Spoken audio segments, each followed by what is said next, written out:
right, ladies and gentlemen, Barstool Backstage, and on the guest list this week, we have one of the biggest duos in country music. They're Grammy Award winners, ACMs, CMAs, anything in country music, they've done it. They have a new album, a self-titled album coming out on the 15th. We're lucky to have them. The brothers Osborne. How we doing, boys? All right. Doing good. What's up, fellas? Now, this is the part where you guys show me your balls. This is I mean, it is a sports podcast. You do talk about balls a lot, so technically that is true. I love the banter before the podcast because you find out whether or not this is going to be a fun convo or this is going to be very serious, dour conversation, and that's what we got before we started. So happy to have you boys. Yeah. Likewise, good to be here. Oh man. So we really have had a large run of country artists, and you guys might be my favorite that we've had on. Stay a little longer. It literally was like one of my college songs. That was like, I remember where it was. I remember the guitar solo at the end and being like, God damn, these guys know what they're doing. Yeah. I'm proud to see where you guys are, but I am curious, why is this the fourth or fifth album? Fourth studio album. Why the self-titled on the fourth album? Well, I mean a lot of it. Oh, so go ahead, TJ. Go ahead. No, I was just saying we've I think from our last record, we put out right in the middle of the pandemic, so right around almost 3 years, almost to the dot now since that record's been out, and just John and I have shared a lot about our personal lives since then, and we've really kind of opened up about it, like who we are as people, what we are, and I think we've always been ourselves, but it was like the first time I feel like we were like 100% able to just to be us without any restraint, and so we just felt like it was kind of a new era for us, almost a new beginning in some ways. So we felt like it was appropriate to self-title. That actually makes a lot of sense. Because I've always been curious about that. I've seen a lot of bands do that recently, where it's like the fourth or fifth album is the self-titled. But if you're talking about a rebirth and being yourself, that makes a lot of sense. And do you think it has to do like? And I've asked different artists this that have had large levels of success, but like, do you think this success has allowed you to step out and kind of within the machine that is country music be like, okay, we've established ourselves enough to be like, all right, this is who we really are? Do you think it makes a difference? Part of it is that for sure. I mean, when you're brand new, it's easy to overthink everything, and you want to try things, but you're afraid to rock the boat too much. But you should rock the boat because you're trying to stand out, and it's this constant song and dance of trying to figure out who you are and what you should do. And as you succeed, it gives you a little more freedom, and you start trying more things. And TJ and I have been very forthcoming about our lives and personal lives, and that mixed with the successes that we've had over the years, it gives you a lot more freedom and balls, in fact, to do whatever you kind of want. And honestly, if you're a new artist and you're playing it safe, you really shouldn't, but I get why you do. It's really intimidating. However, when you're like an established artist and you're just kind of doing the same shit, that drives me crazy, because it's like I see someone that's like, you are at a level where you could really push this thing forward and you could really help the genre evolve and grow and find new limitations. And they don't. I find that very frustrating. But my brother and I, we can't help but always just want to do something new, want to do something special. And that's why when we finally really grew into our boots, we decided to title it our own name, self-titled. Right. Yeah, and I mean, I did get to listen to the album, by the way. I've got some clout. I got the early listen, dude. The album's spectacular, and it's not like this extreme departure from what you guys have done, because there's no need for that. You know what I mean? There's no need to wreck what's already working. But there is a sense of like, yo, we're really figuring this out. And I mean, for me, like looking at it, and I was going through the credits, and I happen to notice your guys' names are basically on every single song as songwriters. And in Nashville, that's an anomaly. Yeah. It's not a total anomaly, but like that is rare. Was that a goal of yours to say like, okay, for this record, this is our record. This is the Brothers Osborne. This is our self-titled record. We need to have our hands in all of these songs. Yeah, well, I mean, John and I, why it is that way, it's just easier for us to, obviously I have my kind of way I like to do things. John has his way he likes to do things, and our individual tastes. And so it just makes it honestly the process a lot easier when we're both kind of having input at the same time and making something together. So when we know it's finished, it's something we both, kind of come to a common agreement on something that we both like. It just makes the process a lot easier. And, but that's really kind of mainly the driver. of that. But to your original point, I mean, I think you do it as you're an artist, you put more music out, you do need to evolve to some extent. I mean, you don't want to keep doing the same thing over and over. It gets pretty tired pretty quick. But yeah, I mean, you also don't want to lose the thing that people liked about you. So I think, this record for us was really about trying to expand in some places that we haven't done some things before, maybe experiment with some sounds, maybe kind of just and again, this being our fourth album, the more music you put out, the harder it is to do something you haven't done before, because you've just done a lot more music. So I think, experiment in that way and doing some new stuff, but also kind of having the links in the chain to the past has always been a thing we've liked to do, not even just for our records, but something that we always try to do from just even in our genre, like kind of just links to kind of the past old country stuff to now as we create and drive the genre in a new direction. That's always something we have our mind on, is never losing our roots or losing sight of where the genre came from, but also where we have come from. Yeah, I just saw a quote. Jason Isbell just said a quote. He said, songwriting is the one thing that as you get better at it, it becomes almost like harder to do, because you've said so much and you've done so many things. Yeah. That it's, and Dante, what were you going to say?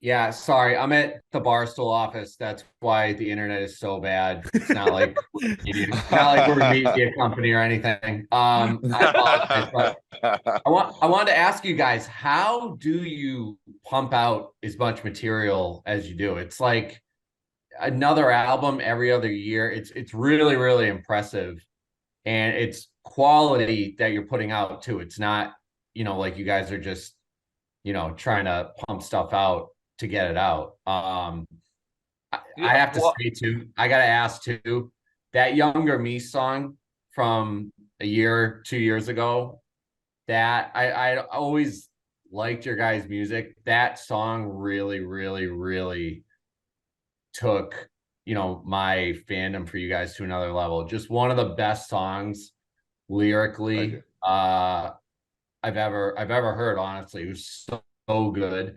How did that whole writing process come about? Yeah, thanks, man. Well, it's just a two-part question. I'll answer the first part, and which kind of leads into the second part. Honestly, it's just kind of strength in numbers, really. As songwriters, we throw lots of darts at the dartboard, lots of them. And for every song that you hear on the record, I mean, there's at least 10 that aren't on the record. Not because they're bad, but they're just not great. They're not right. I mean, by the time you've gotten to this point in your writing, you don't necessarily write terrible songs. They're just like, if they want to make an album, they should be really great, in your opinion. Right. And you write, and the journey of getting here, you write a lot of shitty songs, but that's all part of it.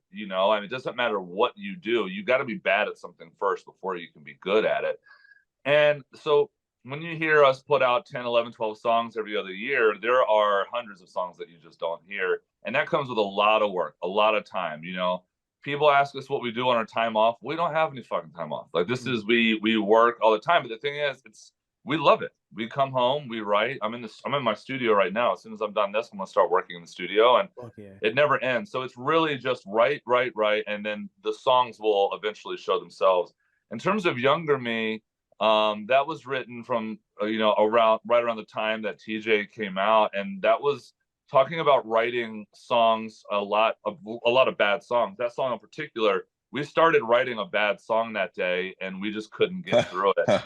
And then we had like, man, let's screw this. Let's go outside. Let's have a smoke break, drink a coffee, just kind of like get our head straight. And Kendall had this idea for this song, Younger Me, and it just grew from there. And TJ, I'll let you finish the rest of that. Yeah, well, I mean, Dante, thanks for you saying that. I mean, our really kind of focus was definitely in response. Originally, when I came out, I didn't really want to talk about it a ton or write about it a lot. And sorry, literally, it's the first time I've ever had a cat in my life. I just got one, and I've realized that they like to make appearances only when I'm doing interviews. Anyhow, so in doing that, I was like, I kind of felt the opposite. I was like, I do kind of want to talk about this a little bit, and I think we all kind of like really wish, even regardless of sexuality or whatever, I was like, man, I really just always wish that I could just go back to my younger self and just show them or talk to them and just, help them through what you're going through. And I think everyone has that experience when you're younger, and it's, if you make it through it, it's as we get older and we're like, man, I think most people, you get to probably our age and you're like pretty happy with how you've turned out and things worked out okay. And I just, I think we all probably have that feeling, which is, I think John probably, certainly felt that way. And I've definitely, come to realize that, it's why I guess I never really loved anyone's, necessarily having sympathy for me of having to live most of my life in the closet, even though it was challenging, is that, yeah, it was really hard, but, life is hard on everyone in different ways. And it's a struggle, and if you make it through whatever it was that you're dealing with, I mean, that was really the inspiration of that song, was just kind of a tip back, a throwback to that, and I'm glad to hear that resonated with you. Yeah, I think it resonates with everybody. It's so relatable, like looking back and you kind of connect the dots on how you got to where you are today. At the time, none of it makes sense. You're like, what the fuck's going on in my life? And looking back, it makes a lot more sense. That was a beautiful song. Spoke to a lot of people. It was a great job. Thank you. Well, there's writing. There's a line in that song. It's, as songwriters, we're quite professional, and it's, it's almost like when a comedian knows something is funny, but he doesn't laugh at it when he comes up with it. Yeah. There's a line. Rarely do I get like choked up in the middle of writing a song, and when we got to the very end of that song, the very last line, it fucked me up so hard. It was like, younger me, you got me where I am today. Did a few things right along the way. We couldn't quite figure out that last line. And Kendall said, you'll see, just wait. I mean, it's like, I'm getting choked up now saying it. It fucked me up so hard. I had to walk away. I was like, that messed me up. And I appreciate you saying that. It's a very powerful song. We all struggle as kids. We all want to go back to being kids. We want to have our like 18-year-old selves again, but we don't want to be 18. That sucks. That was so hard. It was fucking terrible. It was awful. But that's what that song is about. It's just about like talking to your younger self that lives in all of us, really. All of our younger selves are still in our hearts. And I don't know. It's a very powerful song for everyone. So I appreciate you saying that. It is funny when you say going back to 18, right? I think in the music industry specifically, you can go back, like I'm 31 now, and I can look back at 25-year-old me and be like, you dumbass. Like, you think you know everything that's going on in this industry. Yeah. And I said it, I literally said this yesterday to somebody. I was like, if I could go back and talk to 25-year-old me, I would beat the shit out of me, because you just don't know what you don't know. And then as things start to materialize and you move forward, you're like, damn, I wish I could tell that person just to calm down. That's all I really want to do. Or literally, or tell that person to not wear those shoes. I mean, yeah. No, I'm kidding. Nashville plays a big part in that for me, because I had a phase where I wore the Nashville fedoras. You know what I'm talking about? Oh, like we all did that. Yeah. Oh, I know you did. I know you did, motherfucker. I seen the pictures, bro. I seen the pictures. Yeah, I would go back and tell 25-year-old me, you can't do that with your accent. It doesn't work like that. I can't be walking around Northeast Philadelphia with a fucking wide brim hat on. People throw rocks at me. But I am impressed with the songwriting aspect. And as me and Dante are both musicians, and we've talked to so many people in this, like, to watch you guys craft records, which in an era where like that's not really the game. Even when records do come out and they're big records, a lot of them are collections of singles. You guys make records. Who else in country music right now, or it could be music in general, are album artists who you guys look at and respect? Like I said, Isbell's record to me is my favorite record of the year so far. Weather Vanes was fucking phenomenal. But like the Zach Bryan's of the world, and Miranda Lambert, who's on your record. That last Miranda Lambert record was perfect. Like literally perfect in my opinion. Yeah. Well, I feel like there was a detour for a long time as people got so single focused, and there was a number where like album sales were like, plummeting. So people kind of moved away from that model into streaming and stuff. But I think we do have kind of seen a slow return to people going back to having a body of work, as people actually now, oddly, probably through streaming, and the people are seeking out the artists that have an entire body of work. And I think obviously people like Chris Stapleton, Casey Musgraves, Mara Morris. There's a lot. I feel like there's a lot of people now who are putting out full records full of really good songs, because these days, I mean, everyone, the the competition or whatever. I don't want to use the word competition because it's certainly that's not what it is. But the bar has been raised so high, and if you want to get noticed, you know, or stand out above it, the rest, or be in that pack. It's kind of something else. I love this. Is I'm like, dude, I'm like, really? He's like literally ignored me all day long, and now he's like, "What's up, man? Let's talk." He loves Barstool. But is, you know, to be noticed is you know, you have to just really do that. And I love that. I love that we're at that place where you have to really challenge yourself and work really hard. You can't phone it in because the fans are just going to call you out on your shit really fast. And I think for us, when we made this record, for instance, that we had that in mind. We're like, you know, we cannot sacrifice any one of these songs. We have to have every song be as good as the next and not full of filler.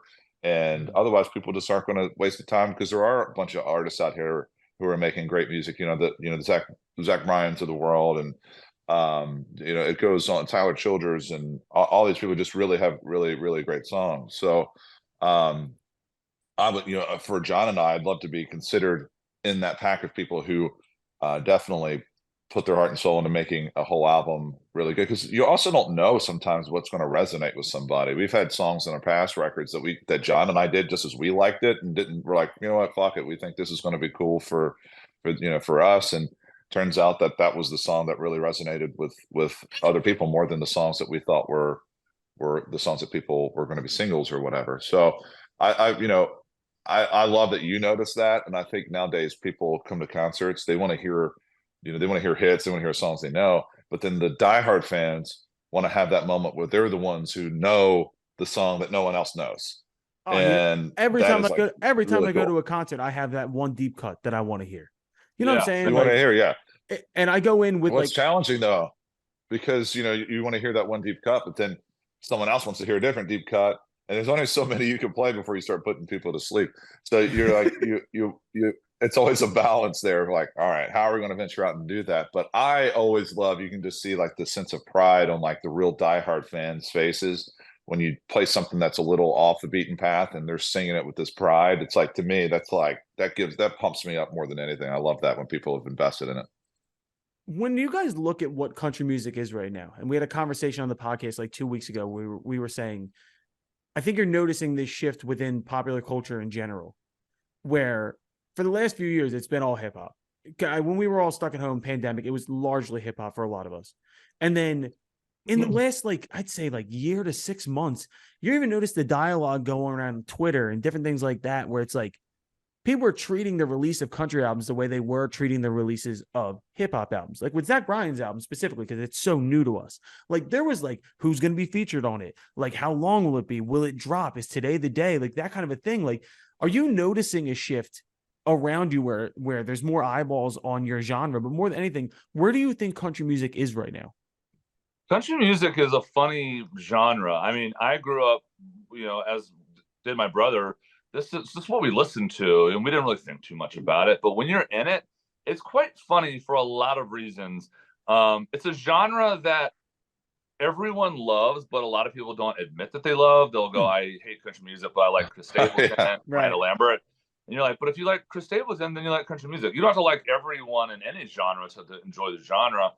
But I think it's becoming a much more part of culture now than it's ever been. I mean, you can tell, honestly, this is a little bit inside baseball, but, you know, we have to tour. Therefore, we have to lease buses every year. Well, the cost of buses have doubled because there are a shitload of country tours. And there are a shitload of country tours because demand for country shows is high, which only doesn't take a mathematical genius to realize that the public wants to hear it. Right. So I feel like we're in country music at a very good time. I mean, and it's super diverse.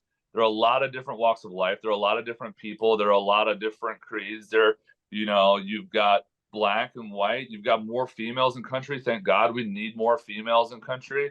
You know, you have us, my brother's a gay man singing. We have people coming out to our shows, and it's just becoming a lot broader. And sonically, it's all quite rooted and a lot of the same things. It's all kind of very, you know, emotionally based on specific emotion. It all very much still stems from the likes of Johnny Cash and Hank Sr. and Willie Nelson, but it's got just a new approach to it as music evolves. So it's just becoming, it's still inherently one-footed and the classic country writing, but the other foot is just in a lot of different pots. I mean, Yeah. you look at our music compared to, say, Stapleton, and then compared to Kelsey Ballerini, and then you got Zach Bryan. I mean, that's a lot of sounds in one genre, and I think it's great. I think 100%. it's very healthy. Well, yeah, I mean, you can look at the different pockets, right? So you have like the pop country stuff, which I would say for like the last like 10 years was what people thought about when they thought country. You think of like the Luke Bryan spring break records and things like that. That was my first introduction to country. But you look today and you have like the Appalachia pocket where you have like Sturgill and you have which is awesome. Fucking Tyler Childers, which is like what I think people are gravitating towards. But then you have like the Zach Bryans of the world who are in that pocket, but not where it's more just Americana. Then you have the Isbels who are your true singer-songwriters. And then you have like Tanner Adele and you have like Breland who are bringing in different things like that. Like, it's an interesting thing where we're watching a genre explode and also contract upon itself at the same time. I'm interested. And the thing is, we talk to a lot of industry people too on a weekly basis, and I think they're starting to see too, even in the pop genres, where they're like, people are really on this right now. Well, and I'm wondering why. I could tell you one thing that the longer we do this, the more this becomes apparent. There's this belief in the industry, not in our side, the musician artist side, but there's this belief in the industry that you can manufacture things and then people will just eat it up. And in some respects, that has always been true. But at the end of the day, if people kind of start like drifting in that more manufactured style of music, they are going to get tired of it. And then they're going to slingshot the other way and they're going to start looking for something genuine. And people's bullshit meters are way better than they get credit for. And so when they hear someone like Zach Bryan, I mean, he could not sound more different than a pop country artist. A pop country artist is very edited and very glossy and perfected. It's treated like a pop record, which again is really good, and then people are really good at making those records. But there's people are slingshotting the other way, and hearing a Zach Bryan record, it's so raw and so emotional and imperfect in all the best ways, and that's resonating with people because they want something real. We live in an era that we're constantly inundated with information. Look over here, buy this, be this, wear this, look at this. And it's also corporate feeling.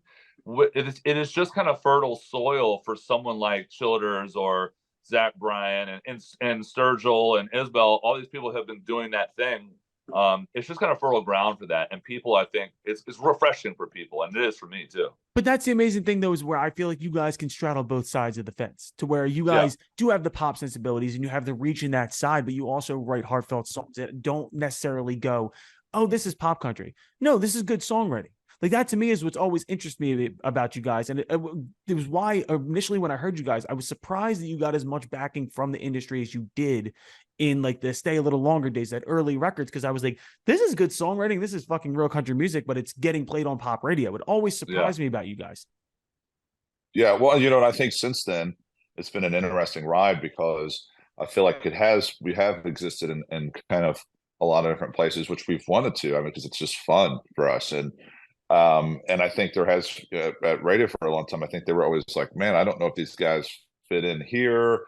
And then sometimes the next time we would be playing at an Americana Fest and feeling like, well, we're not exactly Americana, but we're here, we're doing this. But we have been able to kind of exist and be kind of like kicked around a little bit out there. And, I think we've definitely have earned our stripes there. But, and as I think we kind of circle back around, I think, and as things do evolve and the country listener is evolving, we're back now to having success at radio again, and which is awesome. Well, of course, why wouldn't you want that with this new project that we have? And so I think, again, just trying to exist in all those places. And, for the longest time, country was like the most narrow lane. It had to sound, look a certain way. It had to sound a certain way. There was no deviating from it.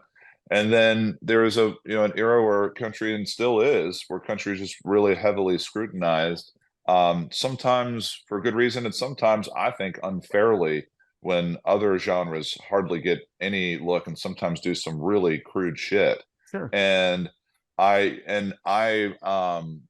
think through that, though, through having that challenge, it's really made a lot of space for some new artists, some different ways of some diversifying of whether it was from someone of color or females, or even me, being gay, or just like all of these different walks of life. And we've seen now that country has done that. I mean, in my opinion, is why the genre has exploded bigger than ever, because there just is. It's someone once told me this about LA. I'm not an LA guy, but they were like, well, you just got to find your LA. Like there's a place in LA for you. You just got to find it. And so I'm like, okay. Well, I was like, well, I kind of feel that way about country. It's you got to find your country. There's something there for you to love. It's really wild how it's become like the most narrow road has become maybe one of the broadest. I mean, it is full of so many different types of artists right now, and I love that. I think it's exciting. I love it too. And coming from someone, I never listened to country music a day in my life till I went to college. I'm from Philadelphia. There was not a thing here. And then I went to college and played baseball for 2 years. I have another friend from Philly, and he said he started listening to country music because there was lots of hot girls at the concerts. So that is a large thing, dude. It is a large thing. A bonus. That's just a bonus. I'm the same way though, and I'm new. I'm a new fan, not new, but maybe like last 10 years. And one of the things that pisses me off are country has like the new hipsters where like indie rock used to have 10, 15 years ago. Yeah.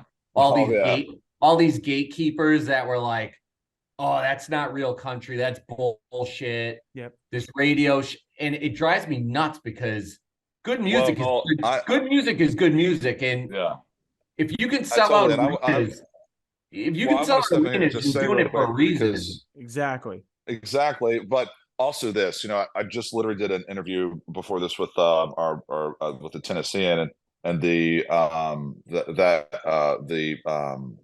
editor was just basically talking about how he gets really annoyed with the word authentic, and he's like, it's one of the most overused and improperly used words. And I was like, John and I say this all the time, where just because something is traditional does not mean authenticity. You could be the biggest poser on the planet, the complete antithesis of authenticity, and do these classic country things. It drives me up the wall too. And also in a lot of instances, I'm like, you're not original. You're just a complete derivative. You're not doing anything unique. What would your brother say it's like being in a band with you? Ooh. He would say that he's grateful for my I said what TJ would say to me. I would say he's grateful for for my talents and the things that I provide, but I'm also a pain in the ass. Okay, fair. I would say the exact same thing, and also I would say that I would say, wow, you're probably like, I really love you. You're a great brother, but also like maybe be a little bit more punctual. Yeah. Oh. Yeah. And that's kind of and Dante's over here laughing, and he showed up 5 minutes late. So yeah. See, now we're getting into the nitty gritty here. I like a little shit talk. This is what I'm about. I got two last things. One, buddy, with that voice, if you weren't doing country music, you'd be throwing your life away, because talking, I couldn't imagine you working for like fucking T-Mobile and picking up the phone and being like, customer service, how can I help you? You were born to do country music. Well, I once got told I sound like James Earl Jones wrapped in a blanket, and it was not meant as a compliment. Country Darth Vader? I love that.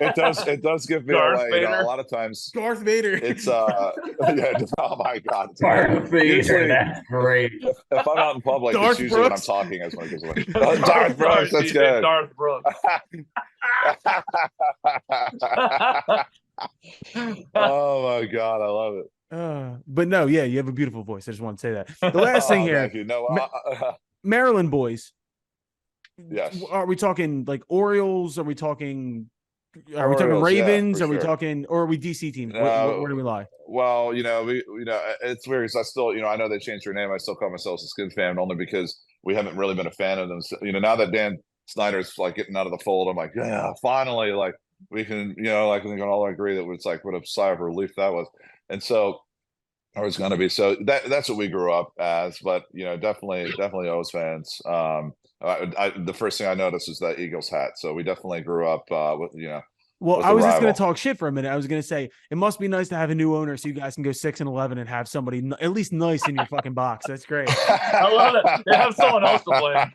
Well, also, I got to say, your owner for the Commanders is my owner for the Sixers, who it's a goddamn shit show. I like Josh Harris. I've met Josh Harris. He's a nice guy, but fucking figure it out. I don't know. I'm frustrated. This is me inventing, but we've kept you guys long enough. We really appreciate this. Your seat is always open. We'd love to do more with you guys.